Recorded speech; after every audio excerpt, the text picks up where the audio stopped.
Joseph Pontus, à la ligne, feuillet d'usine. Ce livre, qui est à Christelle et lui doit tout, est fraternellement dédié aux prolétaires de tous les pays, aux illettrés et aux sans-dents, avec lesquels j'ai tant appris, ri, souffert et travaillé. À Charles Trenet, sans les chansons duquel je n'aurais pas tenu, à MDG et à ma mère. C'est fantastique, tout ce qu'on peut supporter. Guillaume Apollinaire, lettre à Madeleine Pagès, 30 novembre 1915.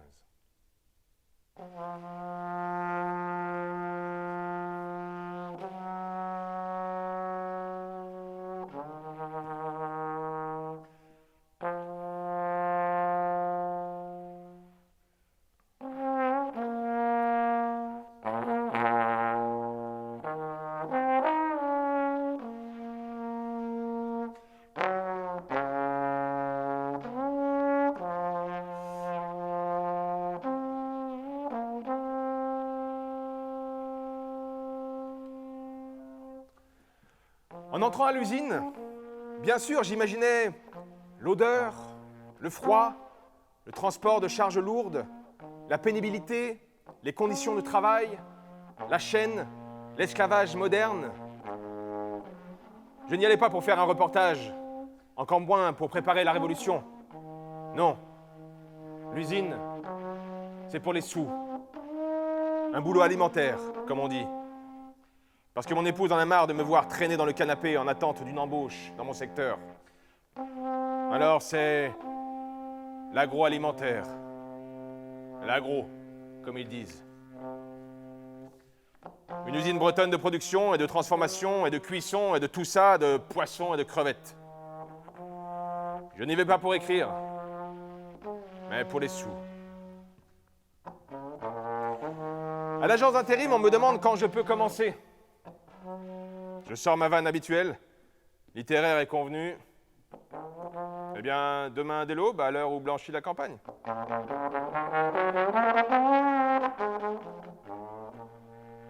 Pris au mot, j'embauche le lendemain à 6h du matin.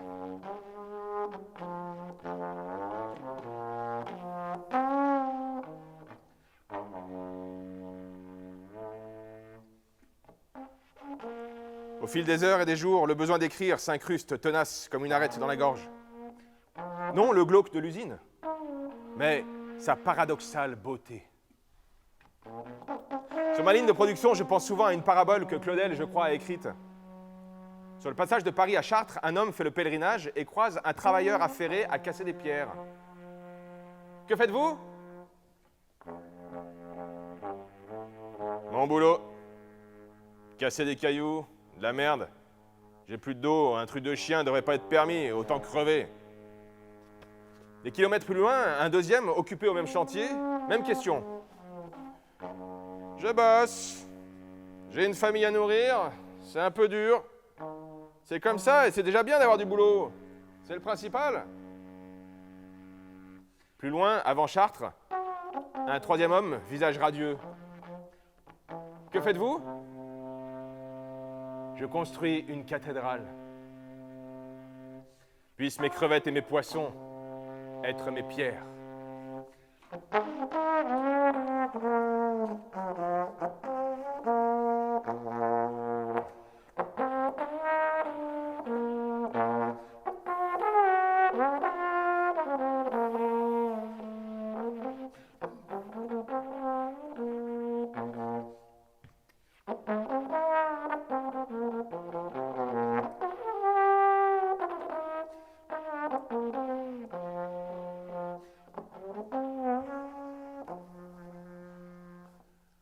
L'embauche.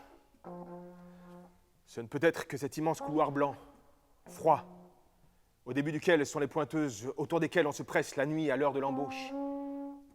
4 heures, 6 heures, 7h30 du matin, suivant le travail assigné.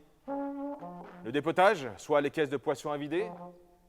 Le mariage ou l'écorchage, soit la découpe de poissons. La cuisson, soit tout ce qui concerne les crevettes. Je n'ai pas encore eu le malheur d'être de l'après-midi ou de la soirée. Commencer à 16h, finir à minuit. Ici, tout le monde s'accorde à dire, et j'en conviens jusque-là, que plus tu commences tôt, mieux c'est. Sans compter les heures de nuit, payer 20% de plus. Comme ça, t'as ton après-midi. Quitte à se lever tôt, autant se lever tôt.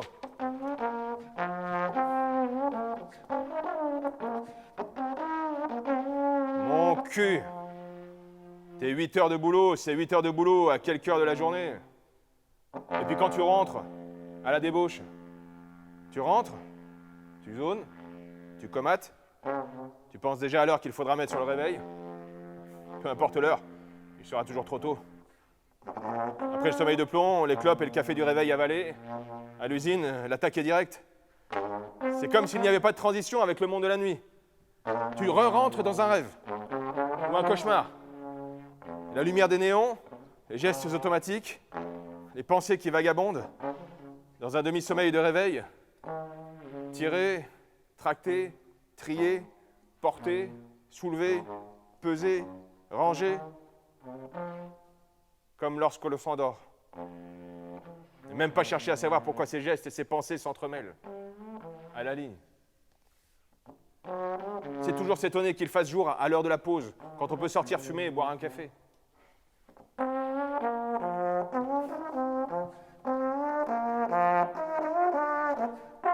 Je ne connais que quelques types de lieux qui me fassent ce genre d'effet. Absolu, existentiel, radical. Les sanctuaires grecs, la prison, les îles et l'usine. Quand tu en sors, tu ne sais pas si tu rejoins le vrai monde ou si tu le quittes. Même si nous savons qu'il n'y a pas de vrai monde, mais peu importe. Apollon a choisi Delphes comme centre du monde et ce n'est pas un hasard. Athènes a choisi l'agora comme naissance d'une idée du monde et c'est une nécessité. La prison a choisi la prison que Foucault a choisie. La lumière, la pluie et le vent ont choisi les îles. Marx et les prolétaires ont choisi l'usine. Des mondes clos, où l'on ne va que par choix, délibéré, et d'où l'on ne sort, comment dire, on ne quitte jamais un sanctuaire indemne. On ne quitte jamais vraiment la tôle. On ne quitte pas une île sans un soupir. On ne quitte pas l'usine sans regarder le ciel.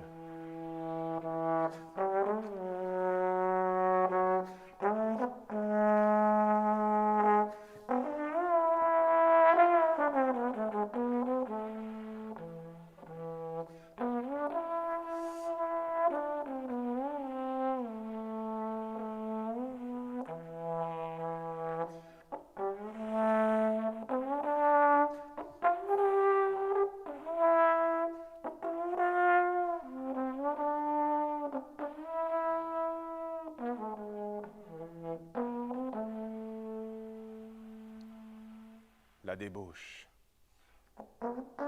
Quel joli mot. Qu'on n'utilise plus trop, sinon au sens figuré. Mais comprendre dans son corps, viscéralement, ce qu'est la débauche. Et ce besoin de se lâcher, se vider, se doucher pour se laver des écailles de poisson. Mais l'effort que ça coûte de se lever pour aller à la douche quand tu es enfin assis dans le jardin après 8 heures de ligne.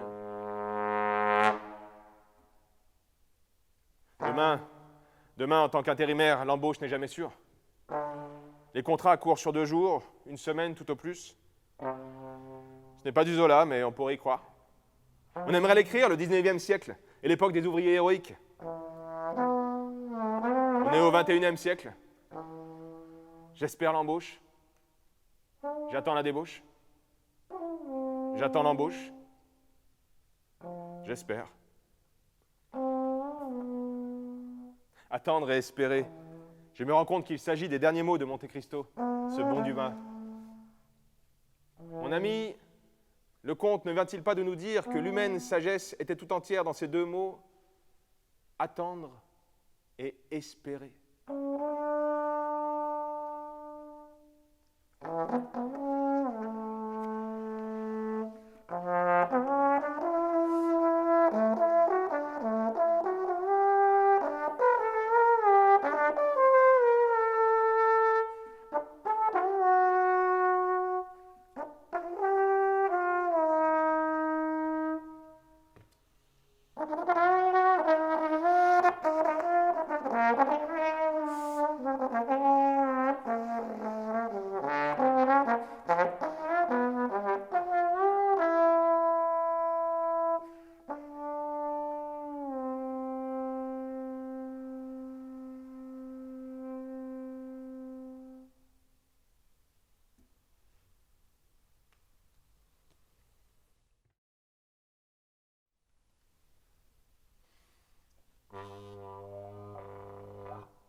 Pour qui produisons-nous ces 40 tonnes de crevettes par jour, dont la date limite de consommation est fixée à dans un mois, jour pour jour?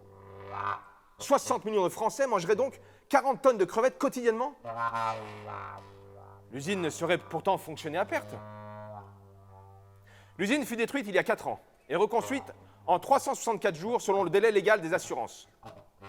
On raconte qu'un chef l'a incendiée volontairement par 2 fois. Comment brûler une usine où la température maximale est de 8 degrés Celsius? Il faut le vouloir. Il faut en vouloir.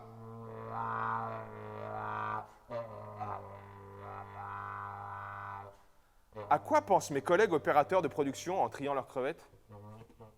Quelles chansons entêtantes encombrent leur crâne ou prennent-ils plaisir à fredonner?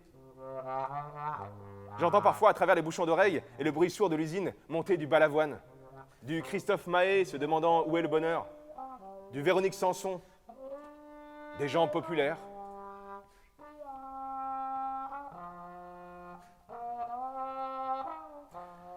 Nos immenses lignes de machines, ventres de métal, où sont décongelées, triées, cuites, réfrigérées, retriées, empaquetées, étiquetées, retriées. Les crevettes s'appellent ainsi Coaxial, Ishida, Multivac, Arbor, Bizerba. Toutes ont une fonction spécifique.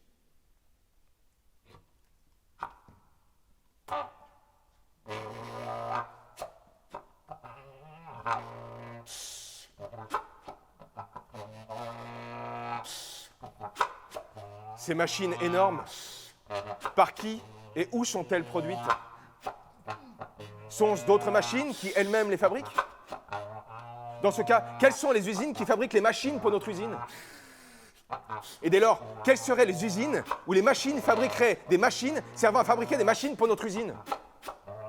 Je ne parle pas de gens derrière les machines, mais du paradigme de machines fabriquant une autre machine. On dit que l'usine compte 2 tiers d'intérimaires pour 1 tiers d'embauchés. Pourquoi? Au vu des salaires respectifs, les patrons doivent savoir, eux. Pourquoi ce chef aux cheveux poivre et sel ne salue-t-il jamais personne, alors que d'autres sont plutôt humains dans ce monde machinal? Quelle part de machine intégrons-nous inconsciemment dans l'usine? Toutes les crevettes, nous les recevons congelées en provenance du canal de Madagascar, du Pérou, d'Inde, du Nigeria, du Guatemala, d'Équateur. Destination exotique et tropicale, pavillon de complaisance peut-être, comptoir portuaire assurément. Toutes ces crevettes arrivent entières, sauf les couronnes de crevettes apéro, sorte de crevettes bouquets décortiquées, réunies dans un rond en plastique d'un poids de 125 grammes pour un prix en supermarché de l'ordre de 5 €. Il est fréquent que nous produisions plus de 10 000 couronnes de crevettes apéro par jour, à raison d'une bonne vingtaine de mini-crevettes par couronne. Quels opérateurs de production de quel pays ont fait avant nous une telle œuvre de décortiquage? Quels ouvriers? Pour quel salaire? Quels enfants? Ces visages d'opérateurs de production sous les équipements de protection individuelle, sous les masques. Quelle est leur vie derrière les gestes automatiques, les entraides ouvrières, la sympathie machinale de ceux qui triment sans se plaindre? Le silence sur nos vies semble de mise. L'usine prime autant que nos revenus mensuels. Autant de crevettes, autant de questions.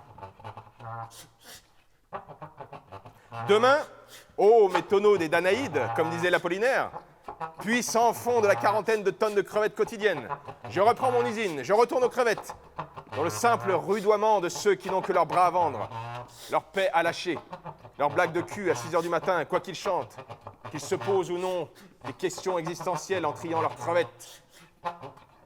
Je serai des vôtres, travailleurs de l'usine. Des questions sur le grand tout, sur rien, sur la littérature, sur le reste, sur les crevettes. Ce qui revient fondamentalement au même. 8 heures par nuit, par jour, derrière des machines. Je sais que la première occurrence du mot crevette est chez Rabelais. Celle-là me plaît et se raccorde au relent gastrique de l'usine.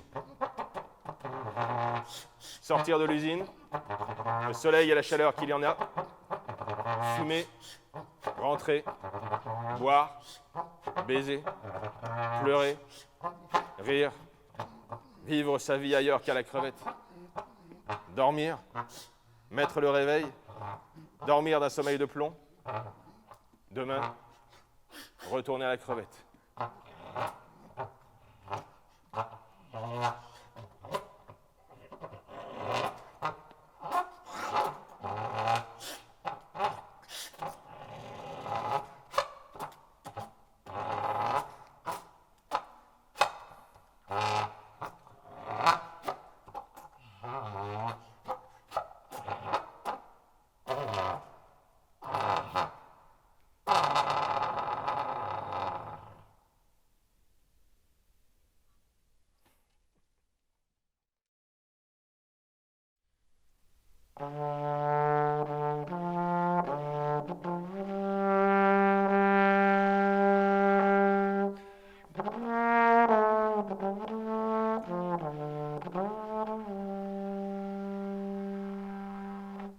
Entre quelques tonnes de sabres, de grenadiers et de lieux, aujourd'hui, j'ai dépoté 350 kilos de chimères. J'ignorais jusqu'à ce matin qu'un poisson d'un tel nom existât. Mes chimères sont arrivées après la pause. Drôles de poissons, avec de belles nageoires en bas du ventre, pouvant ressembler à des ailes. Peut-être que leur nom vient de là, ou non. Ça a suffi à mon bonheur de la matinée. Me dire que j'avais dépoté des chimères.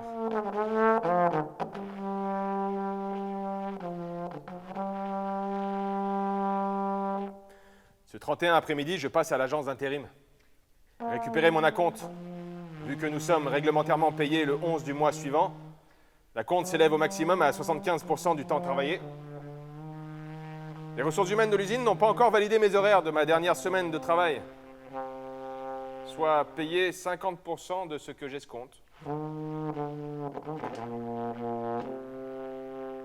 Une chimère de plus.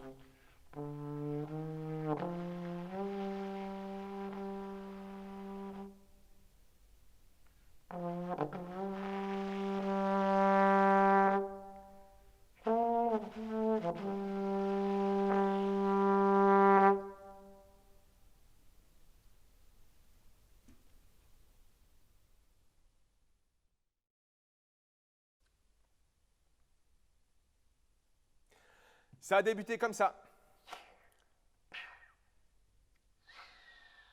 Moi, j'avais rien demandé, mais quand un chef à ma prise de poste me demande si j'ai déjà égoutté du tofu,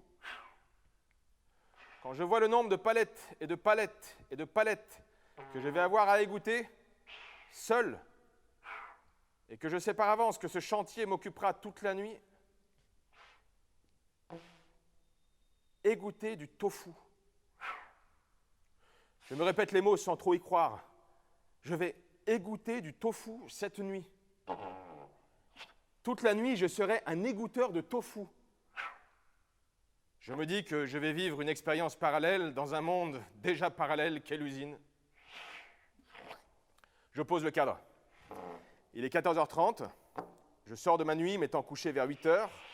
Je dois embaucher à 20h30 et débaucher à 5h. L'agence d'intérim m'appelle. Changement de programme et d'horaire. De 19h jusqu'à 4h30. Ce qui, en comptant la demi-heure de pause quotidienne, me fera un bon 9 heures de boulot. Je ne serai pas au poisson pané, mais au plat cuisiné que mon usine produit aussi.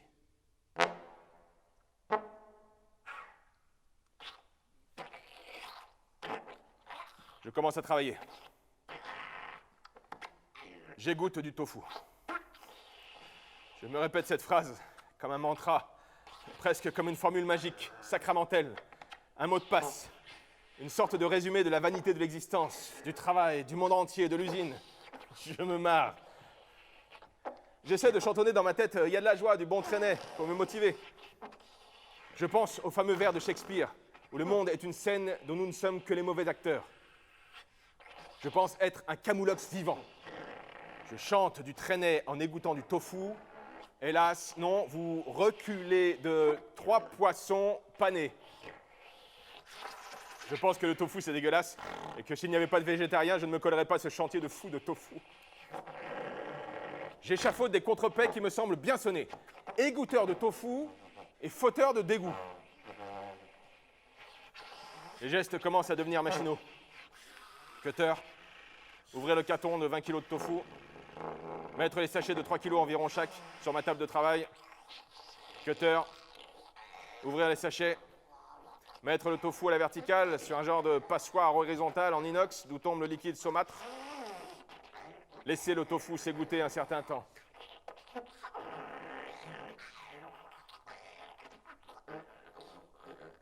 Un certain temps.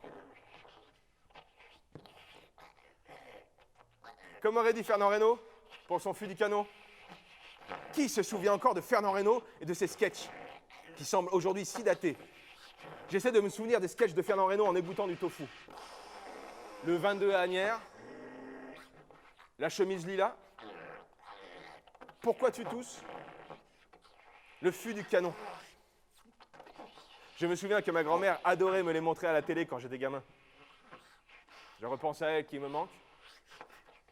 Je me souviens. Je me souviens de Georges Perec, forcément. J'égoutte du tofu. Une fois le tofu égoutté, je le mets dans une cuve, filme la cuve, la place dans un coin de l'atelier en attendant qu'elle serve à je ne sais quel plat cuisiné. Ce n'est plus mon chantier.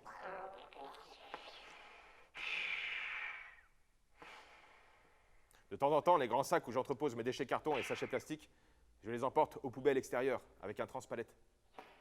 C'est bien ça, aller aux poubelles. Ça change un peu. Il y a peu, dans mon ancienne usine, j'étais dépoteur de chimères. Ça claque les puces quand même. Égoutteur de tofu. Celui qui n'a jamais égoutté du tofu pendant 9 heures de nuit ne pourra jamais comprendre. Eh merde, moi, vieux con, je sais, pas toi. Il n'y a aucune gloire à en tirer. Pas de mépris pour les non-ouvriers. Le mépris. Je pense au chef-d'œuvre de Godard. J'essaie de me remémorer le thème de Camille par Georges Delerue. Musique qui irait bien, là, je crois, dans cette ambiance. Qui irait bien. Mais je n'y arrive pas. Silencio.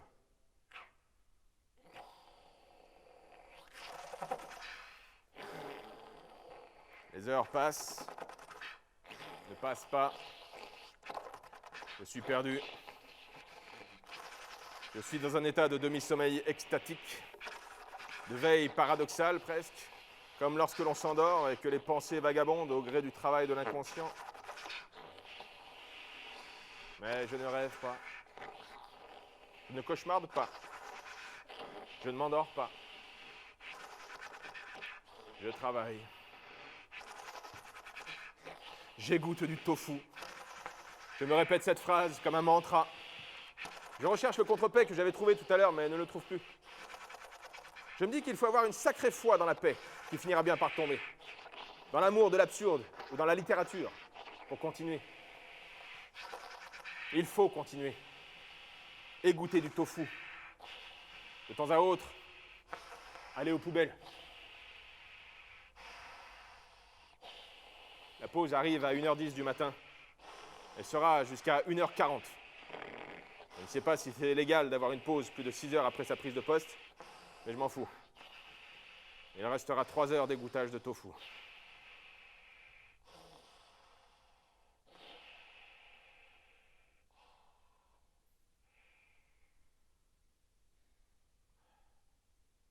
Clope. Café. Clope. Un sneakers. Clope. Un texto de mon épouse qui pensait à moi à 23 heures. Je souris tendrement. Si elle savait. Mais c'est l'heure. Une dernière latte de clope, histoire de dire « T'as vu l'usine? T'as vu le tofu? Tu n'auras pas ma dernière clope ?» Mon cul. Je l'écrase bien vite. Le vestiaire en urgence, la tenue, la pointeuse. C'est reparti. J'égoutte du tofu. Encore 3 heures à tirer. Plus que 3 heures à tirer. Il faut continuer. J'égoutte du tofu. Je vais continuer. La nuit n'en finit pas. J'égoutte du tofu. La nuit n'en finit plus. J'égoutte du tofu. J'égoutte du tofu.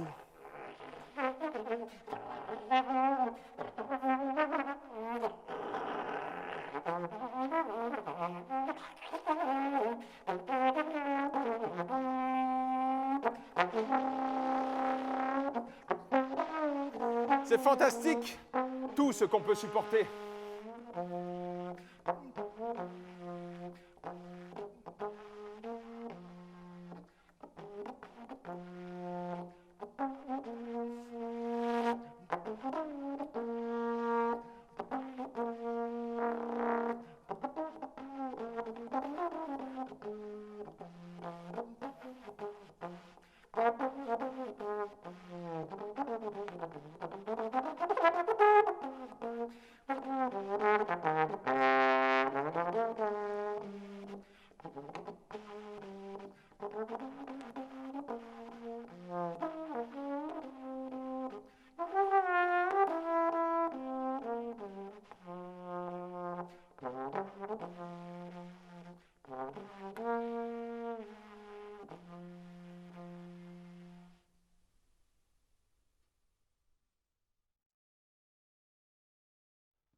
J'en chie, mais à l'usine, on se tait.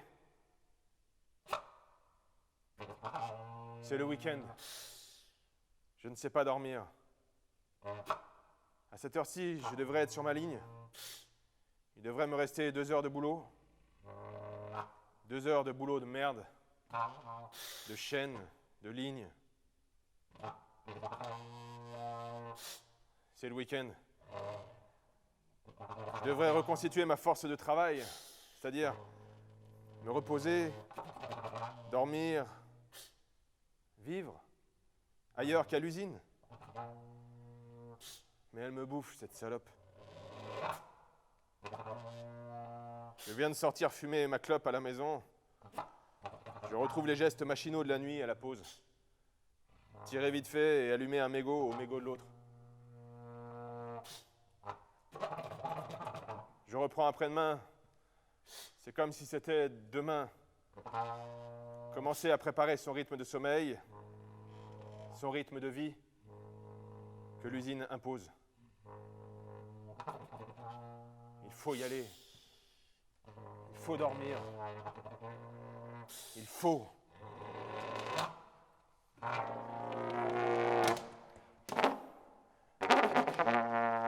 J'en chie de cette usine. De son rythme à la con. De ces trucs insensés à faire tous les soirs. Ne pas le dire, l'écrire. J'ai mal de mes muscles. J'ai mal de cette heure de pause. Je devrais être, mais je ne suis pas. En fumant ma clope chez moi, je suis encore à l'usine. Qui pourra me covoiturer demain ou après-demain? Travailler de nuit, je perds le goût des jours. C'est dur. Si je ne covoiture pas, je n'aurai plus de boulot. Ce sera la mort. Ce sera la merde. On verra bien avec les collègues. Mais il faudrait déjà que l'on se parle. Malgré les bouchons d'oreilles, les machines qui martèlent nos silences à la pause. Pourquoi se dire? Et quoi se dire d'ailleurs? Que l'on en chie. Que l'on peine à trouver le sommeil le week-end. Et que l'on fait comme si tout allait bien. On a un boulot, même si de merde, même si l'on ne se repose pas.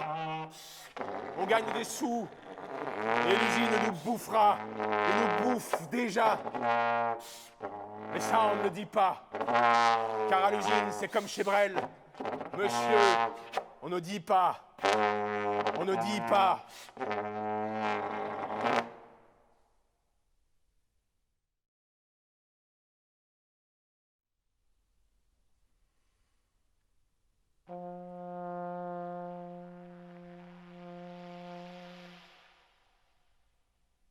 Il faut les voir, nos visages marqués, à la pause.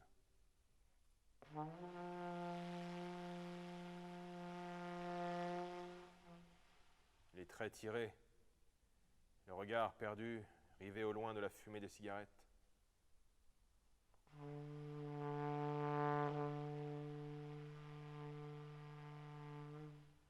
Nos gueules cassées. Si j'osais le parallèle avec la Grande Guerre, nous, petits troufions de l'usine, attendant de remonter au front.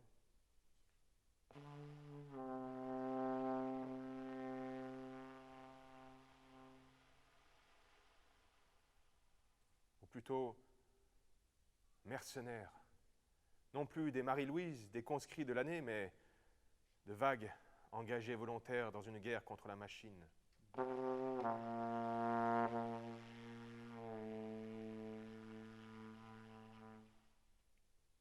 Perdus d'avance, certes, mais qui rapportent au moins une solde mensuelle. La pause, cette foutue pause, espérée, rêvée, attendue dès la prise de poste. Et même si elle sera de toute façon trop courte, si elle vient trop tôt, que d'heures encore à tirer. Si elle vient trop tard, n'en plus pouvoir.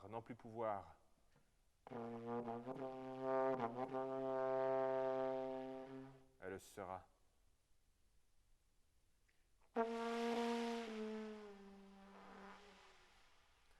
Le capitalisme triomphant a bien compris que pour exploiter au mieux l'ouvrier, il faut l'accommoder. Juste un peu. À la guerre comme à la guerre. Repose-toi 30 minutes, petit citron. Tu as encore quelques jus que je vais pressuriser.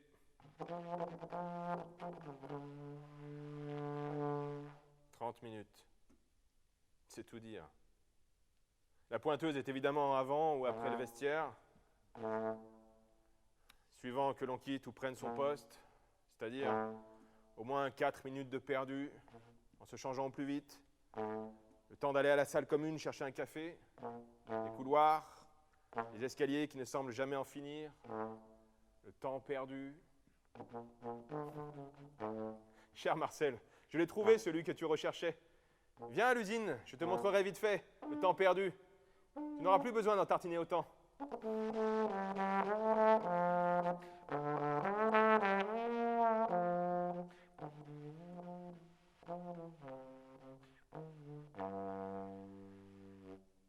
Enfin à l'air. Enfin dehors. Clop. Regardez l'heure sur le portable. On va dire 20 minutes. Le bruit lancinant de l'usine me bercerait presque. Certains s'isolent dans leur voiture, d'autres mangent. Les joints sont fumés au loin à ce que je crois sentir. Je suis assis sur un banc et j'allume une roulée de tabac brun au mégot de ma fin de rouler.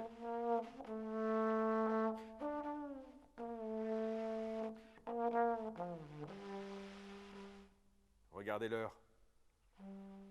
Que tout le temps qui passe ne se rattrape guère. Rallumez une clope au cul de la dernière. Il reste un petit quart d'heure. Combien de temps pour remonter, se changer, aller pisser? Le chef ne saurait évidemment tolérer que tu ailles aux chiottes l'heure précédente ou suivant la pause. T'as qu'à attendre un peu. T'avais qu'à y penser avant. Enfin, je sais pas, mais j'imagine. Les bouffées de clopes deviennent plus nerveuses. Les portables regardés plus fréquemment, frénétiquement, à mesure que le temps passe, ne se rattrape plus. Allez, faut y aller. Tâchez de gratter 30 secondes d'air du dehors en sachant qu'il faudra encore plus speeder dans les couloirs, les escaliers, le vestiaire. Dernière latte de clope. Dernier coup d'œil au portable. Il faut remonter. Je pense toujours au bon camarade Apollinaire à ce moment-là. Je l'imagine avec sa pipe dans la tranchée, juste avant le coup de sifflet, qui pensait à Lou. Moi, je pense à mon épouse. Tandis que les yeux fixés sur la montre, j'attends la minute prescrite pour l'assaut.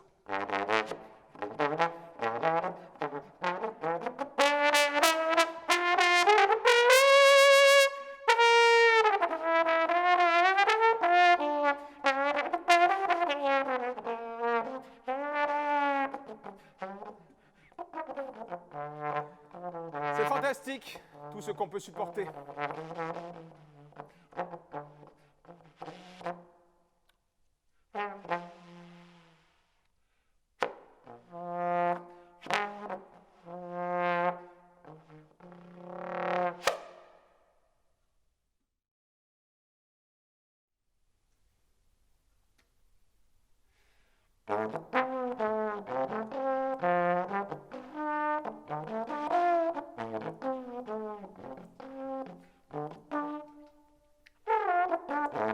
Je devais prendre une longue mission lundi.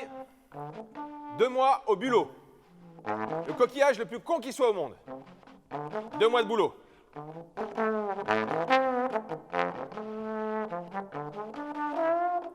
C'est retardé d'1 semaine. Les machines ne sont pas encore calées. C'est vendredi, et il pleut comme la Bretagne sait le faire. Je n'embaucherai pas lundi à 3 h du matin comme je m'en faisais une joie. À prendre le vélo dans la pluie bretonne à l'heure où l'ombre se couche. Bien sûr que j'ai fait bonne figure au téléphone quand l'intérim m'a appelé, malgré le « Oh merde, putain !» que j'ai laissé échapper.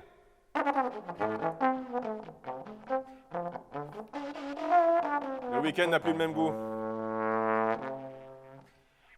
Pas celui du repos avant la bataille. Pas de tonnes de bulot à travailler lundi pour 2 mois assurés. Pas sûr de bosser la semaine prochaine. Je ne sais pas s'il pleut sur Nantes, mais il pleut sur Lorient. Et j'ai le cœur chagrin.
Mon épouse amour. Quand tu liras ces mots, je serai sans doute couché, vautré, rêvant de je ne sais quelle aventure. Tu rentreras, trouvant la maison comme je sais l'arranger. L'ordi avec des touches aujourd'hui ravagées par les pattes du chiot que tu m'as offert pour Noël et que nous sommes allés recueillir à la SPA. Je me sens comme D'Artagnan. Je ne sais plus si c'est au début de 20 ans après ou de Bragelonne, en attente d'une nouvelle mission. Ruminant, rongeant son frein dans les couloirs du Louvre, comme moi ici, dans notre maison de Lorient. Pas de boulot. Attendant une mission. Et j'enrage comme un chien.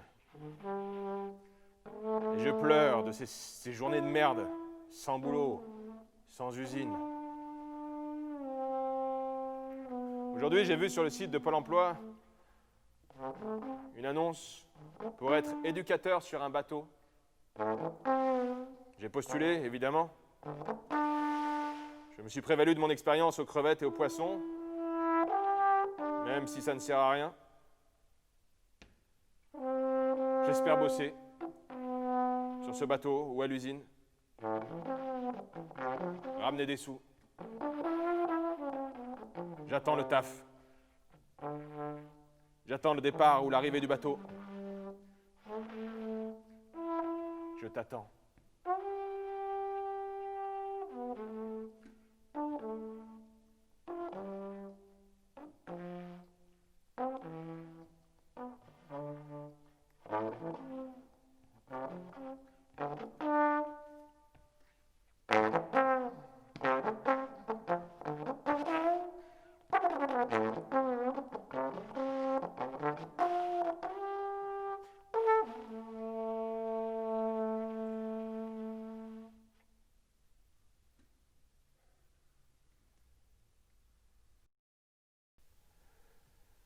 Ne pas parler de poésie, ne pas parler de poésie en écrasant des fleurs sauvages et faire jouer la transparence au fond d'une cour aux murs gris où l'aube aurait enfin sa chance. Barbara, perlimpinpin. À l'usine, on chante. Putain, qu'on chante. On fredonne dans sa tête. On hurle à tue-tête couvert par le bruit des machines. On sifflote le même air en tétant pendant 2 heures. On a dans le crâne la même chanson débile entendue à la radio le matin.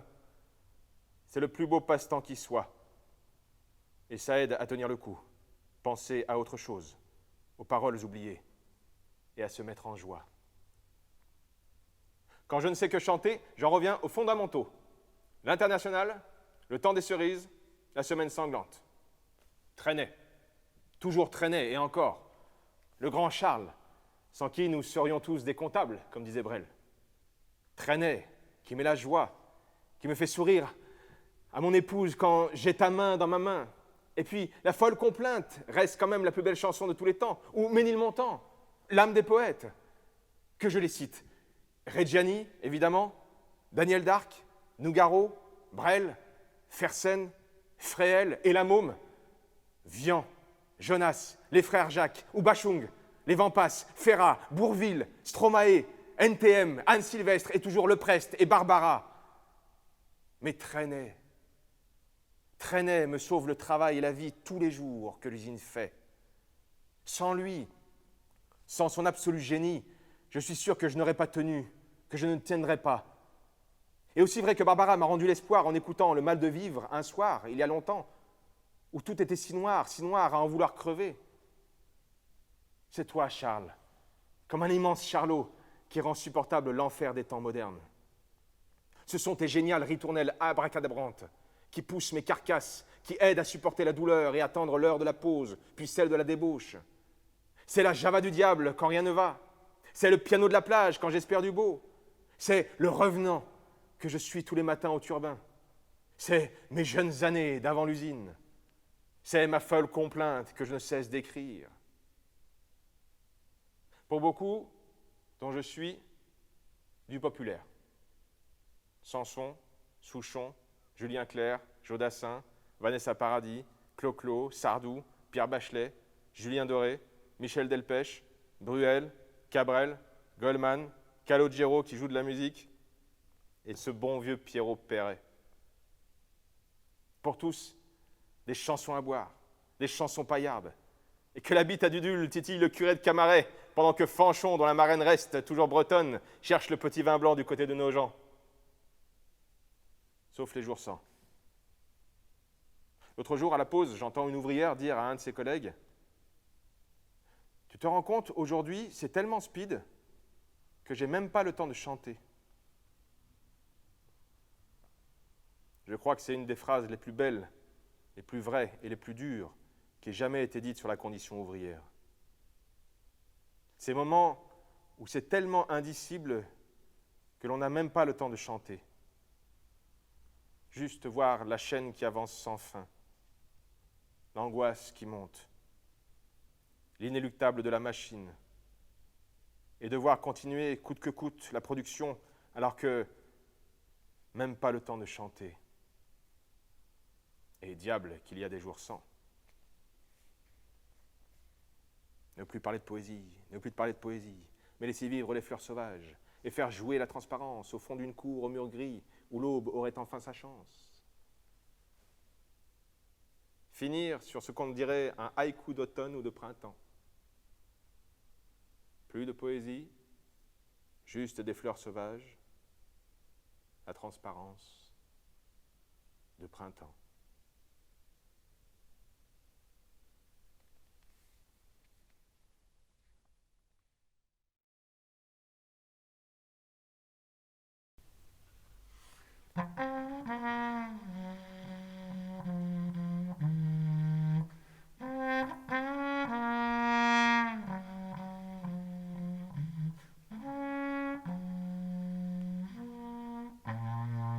Et tous ces textes que je n'ai pas écrits, pourtant 1000 fois écrits dans ma tête sur mes lignes de production. Les phrases étaient parfaites et signifiantes, s'enchaînaient les unes aux autres, implacablement. Où des alexandrins sonnaient comme Hugo, tant sur la machine que sur l'humanité. Et sonnaient de rêve.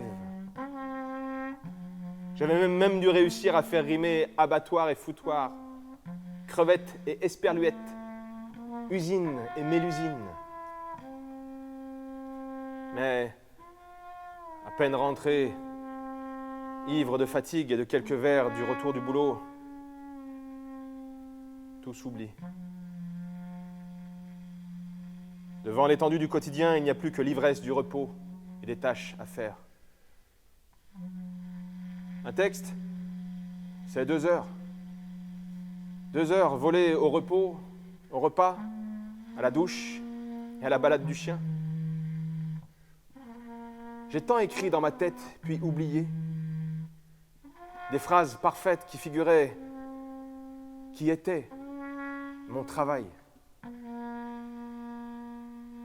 J'ai écrit et volé 2 heures à mon quotidien et à mon ménage. Des heures à l'usine, des textes et des heures, comme autant de baisers volés, comme autant de bonheur. Et tous ces textes que je n'ai pas écrits.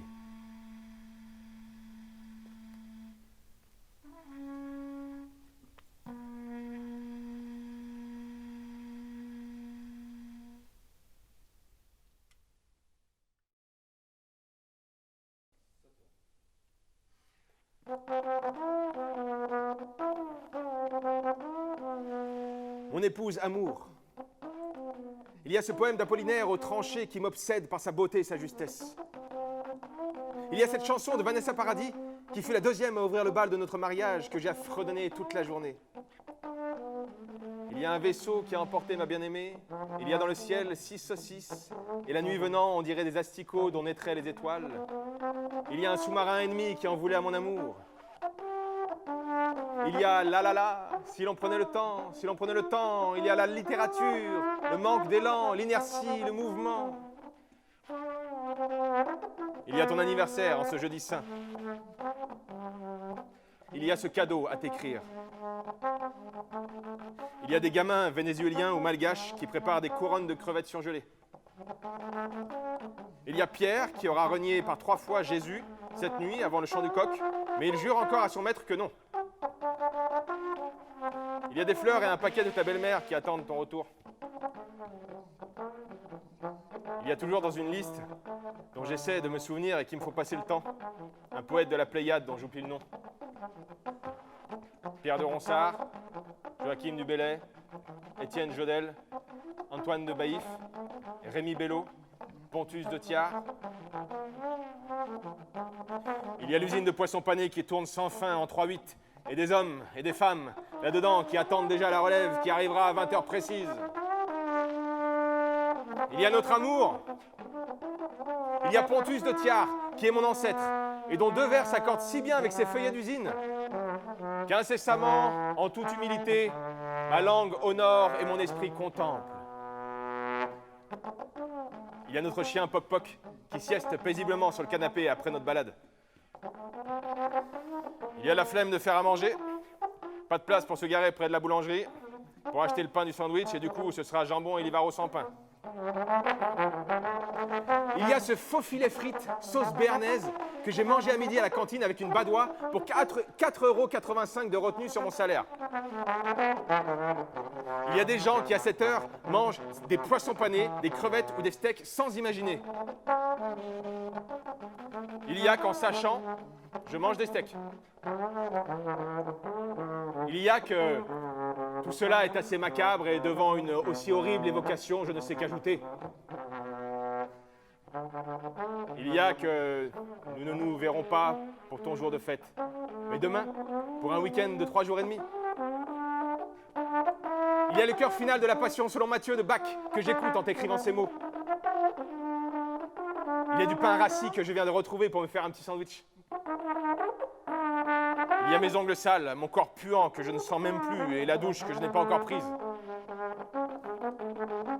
Il y a l'amour qui m'entraîne avec douceur. Il y a dans le monde des hommes qui n'ont jamais été à l'usine ni à la guerre. Il y a là les mystères, les silences. Il y a que je paierai cher demain, ce texte écrit si tard. Il y a des usines que je ne connais pas et qui produisent des haricots verts, des armes, des chips, des voitures, du nitrate, du chocolat en poudre, du tissu, du papier mâché ou d'Arménie, et tous les gens qui sont dedans. Il y a mon mal de dos et la fatigue autant que la joie. Il y a qu'il faut le mettre, ce point final, à la ligne.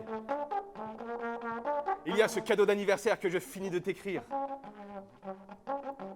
Il y a qu'il n'y aura jamais, même si je trouve un vrai travail, si tant est que l'usine en soit un faux, ce dont je doute, il y a qu'il n'y aura jamais de point final à la ligne.